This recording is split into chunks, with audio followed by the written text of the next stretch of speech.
ఒక కథలో ఒక సింహం, పులి మంచి మిత్రులుగా ఉంటారు. కొన్ని రోజులకి వారి మధ్యలో చిన్న విషయం మీద గొడవ జరిగి ఒకరికొకరు దూరమైపోతారు.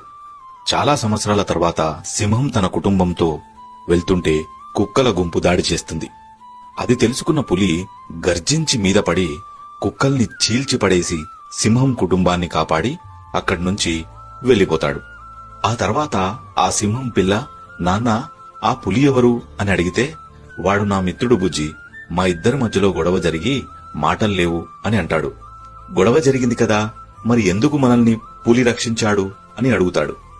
మా మధ్యలో గొడవలు ఉన్నా, దూరాలు పెరిగినా మా స్నేహం కుక్కలకు లాభపడేంత బలహీనంగా మాత్రం లేదు నాన్న. తోడు ఉంటూ శత్రువులతో చేతులు కలిపే వారికన్నా దూరమున్నా నాకు తోడు నిలుస్తాడు నా మిత్రుడు. అంత గొప్ప స్నేహం మాది అని అంటాడు. నీతి ఏంటంటే, మంచి స్నేహం, చెడు స్నేహం అని పిలవంది స్నేహాన్ని మాత్రమే.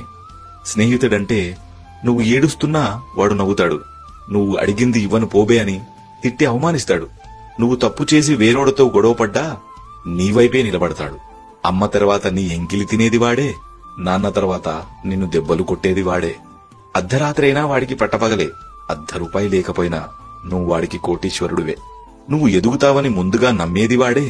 నువ్వు ఎదిగి ఎక్కడున్నా బాగుండాలని కోరుకునేది వాడే. నాకు తెలుసు, ఈ రీల్ వాడికి షేర్ చేసినా నచ్చదు. అందుకే ఒక లైక్ చేసి మరింత మంది స్నేహితులకు చేరేలా చేయండి.